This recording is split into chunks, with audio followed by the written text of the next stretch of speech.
तो चलिए शुरू करते हैं। हम भारत के मुसलमान हैं, हमें कोई भी डर नहीं है इस देश में अल्लाह अकबर कहने से। दिन में 5 बार अज़ान होती है, अल्लाह अकबर कहा जाता है, मोहम्मद से भी बढ़कर अल्लाह अकबर कहा जाता है, किसी को भी एतराज नहीं है और ये भारत में ही मुमकिन है। आई लव मोहम्मद अरे कैसे नहीं कही है, क्यों नहीं कही है? जो फैक्ट है, सबसे ज्यादा मस्जिद है भारत में, दुनिया की सबसे पहली मस्जिद भारत में, सबसे ज्यादा मदरसे भारत में, बात तो सही है। सबसे ज्यादा मुसलमान भारत में। सच ना बोलिए, आपका झूठ चलने दीजिए। यही पकड़े गया, ये मुल्क आपका है, किसी ने हमको नहीं रोका, फिर भी जाकर वापस मेरा फेवरेट है भैं भैं करेंगे कि आई लव मोहम्मद कहने पर हमारे ऊपर एफआईआर दर्ज होगी। प्लीज लाया छूट जाइए। एफआईआर दर्ज इस बात पर नहीं हुई है मौलाना साहब, एफआईआर दर्ज इस बात पर हुई है कि कुछ लड़के अज्ञात और कुछ नामजद जाकर हिंदू मोहल्ले में हिंदू देवी गजब बेइज्जती है। किसी को इस देश में लव से, मोहब्बत से, प्रेम से, प्यार से किसी को एतराज कभी रहा ही नहीं। ये भूमि ही प्रेम मोहब्बत की है, प्यार और भाईचारे की है, शांति की है। आई लव महादेव होगा, वैसे तो मैं इसका भी पक्षधर नहीं हूं, मतलब भोले बाबा का आई लव महादेव लिखते उसकी भी कोई आवश्यकता नहीं और किसी को एतराज भी नहीं। लेकिन वहां तो कुछ दिक्कत नहीं है, वहां तो सब हर भगवान से लड़ भी लेते हैं, सब कुछ कर लेते हैं। अगर ये पोस्टर, ये बैनर जहां इजाजत नहीं थी उसके अलावा भी लग गया तो कौन सी क़यामत आ गई भाई?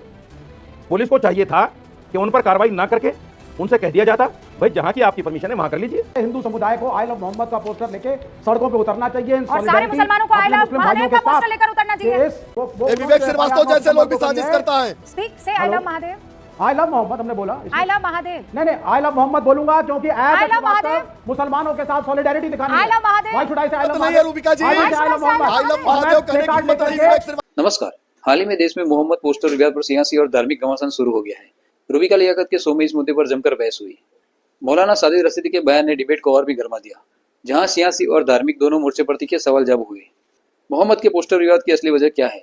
एंकर और मौलाना साजिद रशीदी के बीच हुई तीखी बहस, राजनीतिक दलों की प्रतिक्रिया इसमें क्या है और अंदर की पूरी कहानी जानने के लिए वीडियो आखिर तक जरूर से देखें और अपनी राय कमेंट सेक्शन में जरूर बताएं।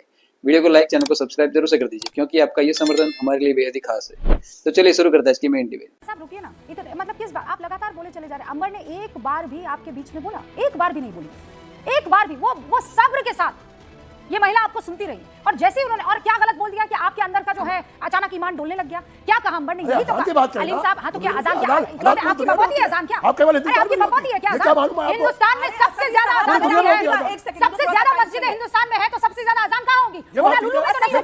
बैतुल्लाह शरीफ जाइए, किसी ने रोका आपको? किसी ने नहीं रोका। ना मैंने हाथ पकड़ा है, ना अंबर जैदी ने हाथ पकड़ा है, ना हर्षवर्धन जी ने पकड़ा है, किसी ने हाथ नहीं पकड़ा है। और मैं तो चाहती हूँ तो फिर मसला क्या है? मसला ये है कि इस देश में आई लव मोहम्मद कहना जुर्म है, ये अफवाह फैलाई जाती है, हर व्हाट्सएप ग्रुप में ये गिरता है। लेकिन आप अभी कह रही थी, मैं तो कहूंगा मौलाना साहब आपके बगल में उनका हाथ पकड़िए कुछ लोग भाई, नहीं तो वो बेचैन बहुत है, उनकी स्थिति बहुत अच्छी नहीं है।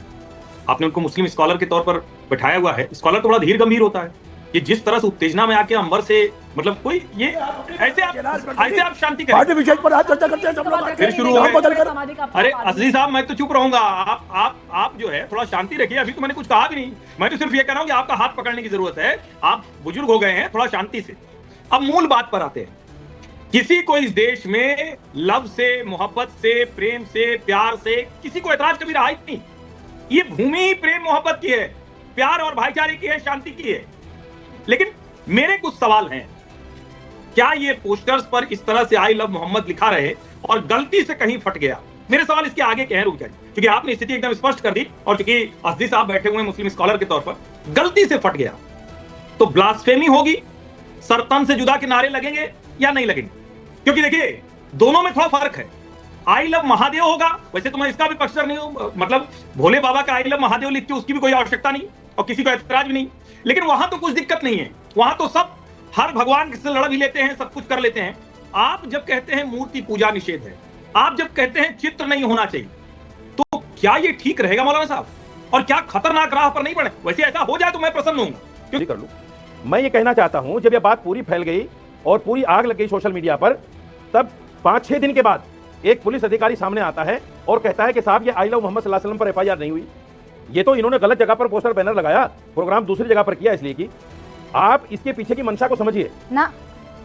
ये कुछ इस तरह के अपराध हैं ना शासन प्रशासन में जो इस तरह की चीजों को हवा देते हैं। अब मौलाना साहब मैंने समझिएगा, अब आप हमें आई लव महादेव से कोई दिक्कत नहीं है। नहीं अल्लाह का शुक्र है आपको, हमें आई लव महादेव से कोई दिक्कत नहीं है। दिक्कत नहीं है सर, दिक्कत हो जाएगी तो फिर कोई दिक्कत नहीं है हमें। जो जिस धर्म को मानता है उसके देवी देवताओं से मोहब्बत करें। मौलाना साहब आप सुनिए, मैंने आपको बहुत तरीके से आपको सुना है ना। आपने ये कहा रूबिका लियाकत 5 सितंबर को कुछ लोगों के, और आपने गिनाया मुझे, मैं बताती हूँ आपने कहाँ कहाँ का गिनाया। 9 सितंबर उन्नाव में बिना इजाजत के जुलूस निकाला, सर तन से जुदा के नारे लगे, जुलूस निकालने से पुलिस ने रोका, लोगों ने पुलिस पर पथराव किया, उसके बाद लोगों को सुनिए, मैं डाइवर्ट नहीं कर रही हूं, बिल्कुल सुनिएगा, आप सुनिए, एक सेकंड रुकिए ना, मौलाना साहब प्लीज रुकिए, मौलाना साहब रुकिए एक सेकंड, डाइवर्ट कर रही मेरी फिर बात वापस आप, मैं कह रही हूं, मैंने आपको तसल्ली से सुना, आप तसल्ली बख्श तरीके से मुझे सुनिए, मेरी बात को बहुत हल्का कर ना दिया बिल्कुल नहीं, अब आपको मैं नहीं सुनूंगी, मैंने आपको तसल्ली बख्श मेरी सुना, बात को हल्का कर दिया अब आपको मेरी बात सुननी पड़ेगी। 5 सितंबर को आप कह रहे हैं कि जुलूस निकाला गया, आपको पता है एफआईआर कब दर्ज हुई? तारीख बताएंगे आप मुझे, पहली एफआईआर कब दर्ज हुई? ये 5 सितंबर में हुई, पता ही नहीं आप लोगों को, डिबेट करने आ जाते हैं आप लोग। 5 सितंबर को दर्ज हुई है। 5 सितंबर में हुई है। हाँ बस, अब जाइए आप भी जुलूस निकालिए। 9 सितंबर को हुई है पहली एफआईआर दर्ज, यानी 5 सितंबर को 12 वफात का जुलूस निकल चुका है। यही चीज तो गलत बताते हैं आप लोग, यही चीज आप गलत बताते हैं। अरे गजब कर रहे हैं आप, सियासत कर रहे हैं इस पर। अरे सियासत क्या कर रहे हैं? अबू आजमी एक नंबर के झूठ को परोस रहे हैं, वो कह रहे हैं, ने क्या कहा बता दी, सुनो ये दिखा दिया मैंने, आपके कहे पर मैं नहीं जाऊंगी। अबू आसिम आजमी को सुनाइए। अबू आसिम ने क्या कहा? कानपुर में ईद के मौके पर सुनाइए, लोगों ने आई लव यू मोहम्मद के पोस्टर लिखे, अबू आसिम आजमी को भी सुनाइए, केस किया गया। अरे नहीं, आपके अबू बगल में आसिम चला आजमी रही को हूं, सुनवाइए। अरे आपके बगल में चला रही हूं जो कहा है, अरे महादेव और श्री राम का नाम लिखने पर भी पुलिस केस करेगी क्या?